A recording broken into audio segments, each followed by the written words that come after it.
that awareness, when it is totally pure, that means the very first, the earliest shining of that consciousness here at the local level, when it is reflected by the mind, what is it? That is the self. Now, what is the teaching, the essential teachings of the Vedas, in the Upanishads? That this self, your innermost self, prior to the I of the person, prior to any personal subjectivity, that itself is the absolute consciousness. So that is what you were saying. The pure awareness in you is actually the absolute consciousness, appearing as pure subjectivity. So the Atman, the self, is first revealed as the pure awareness in us. And this first revelation will take you to the Param Atman, that supreme self, which is none else than Brahman.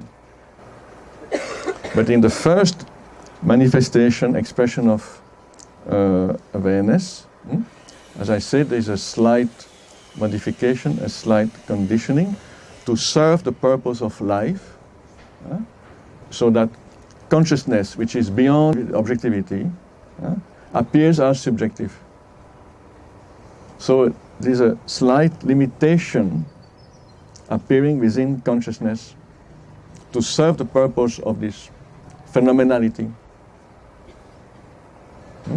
to create sentiency in certain forms that we call the sentient forms. So, Atman, Paramatman, Brahman, Param Brahman, what are the distinctions? No, it's all one, but we need this distinction only for some time. Only for some time, you see, to come out of the confusion of the mind. And so this is really the path of Gyan, because you need understanding, clarity of understanding in the path of Gyan. You don't need any understanding in the path of Bhakti or the path of Karma Yoga. But in the path of Gyan, you need your intellect. The highest part of your intellect, the pure part of your intellect, is needed. So these categories are temporary working categories. And when you come to the recognition, you will just throw them in the Ganges.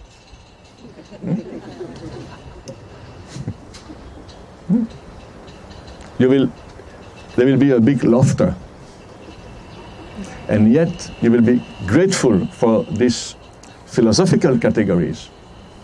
You see, they were your companions on the path of becoming no one, the path of becoming everything.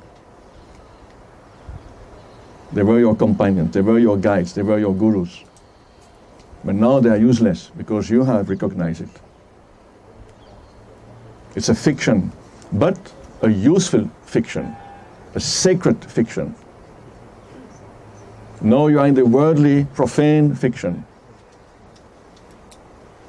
We are totally mesmerized by the world and the worldly categories. So these are the last categories that will help you to come to the further shore.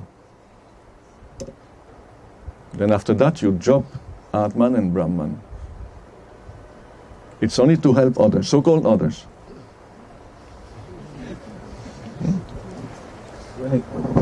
When he talks of the knot, Yeah. I experience this as sitting, having my character or my persona dissolved, but I still have a sense that I am separate. Yes. And then, by some grace, that point of focus Yeah. also melts until there isn't a point of view anymore. Yes. There's just Yes. self-cognizing consciousness stroke awareness. Yes. Is Yes. that the same as untying the knot? Yes, exactly. So this knot is the beginning of all our problems. The human condition, the identification to that human condition and the world, the story of the world. At the same time, it is the last knot the last obstacle and the major obstacle. So the untying of this knot is really the great debt, beyond which there is no return possible. You see? You can't come back. When this knot is untied, you can't come back. But in the I amness, the knot is still there in a subtle form. I mentioned that yesterday. In the I amness, there is an I.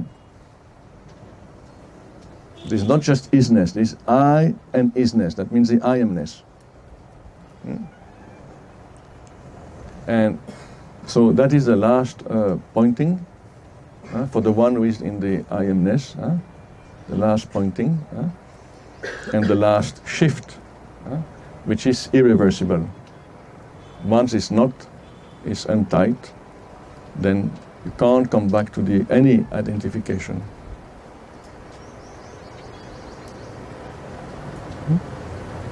But from the I amness, you can come back to the personhood.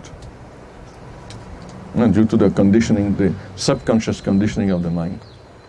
So people go into the I amness and then they come back to the person.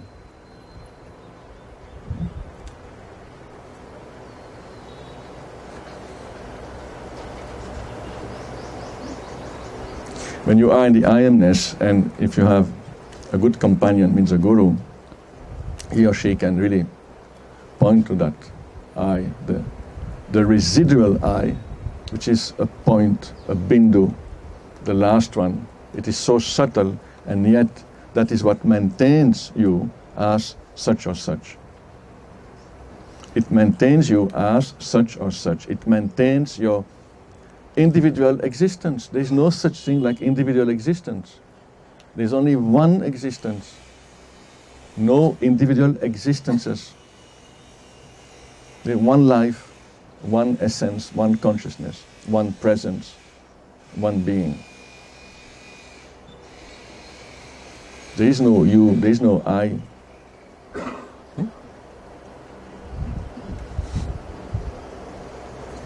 But be sure that when you abide firmly, of course spontaneously in this I amness, that I will disappear, sooner or later.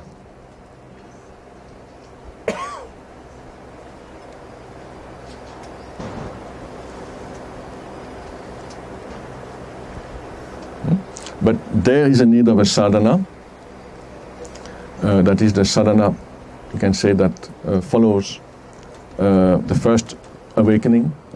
You come to the I amness and then you have to remain there. Because the mind will not stop.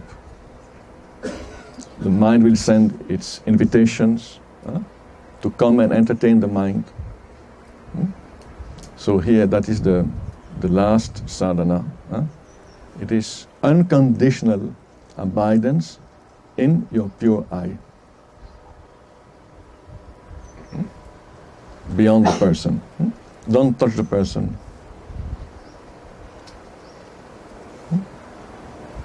Remain in that pure inner space.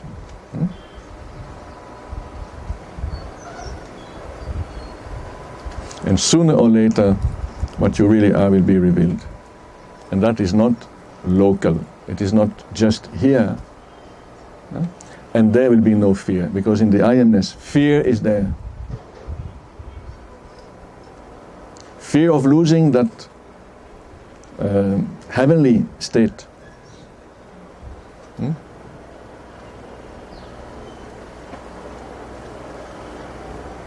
You don't know if tomorrow when you wake up,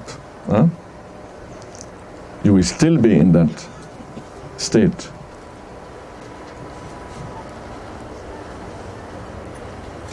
It's a bit like that fear, what has dissolved that fear of, this is a temporary state produced by conditions that I'm in and efforts that I've made and grace that I've received.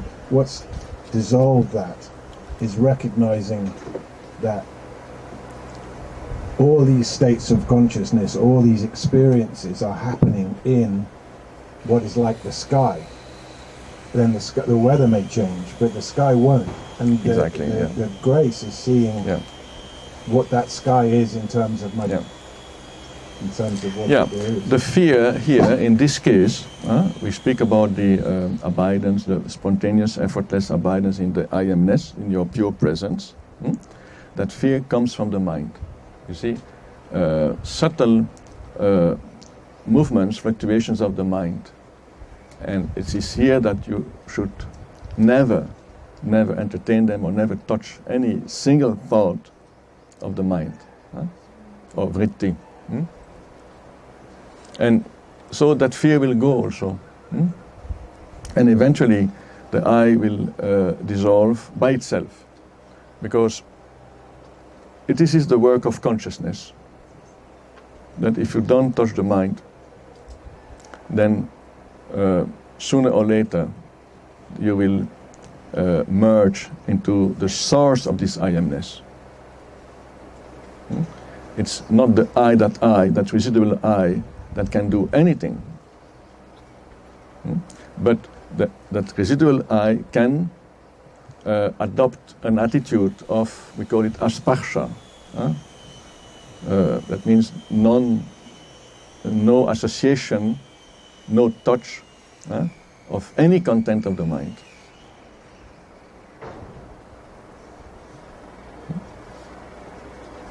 So it's a natural process that after some time, awareness merges into absolute consciousness.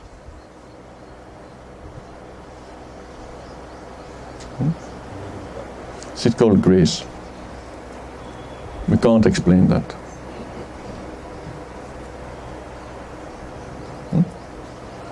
So you don't worry, because you can't do anything, and if you want to do something, again you come back to the personhood.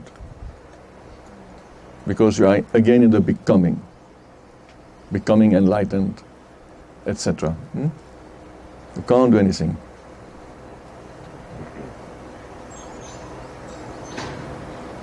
So the only sadhana is unconditional abidance.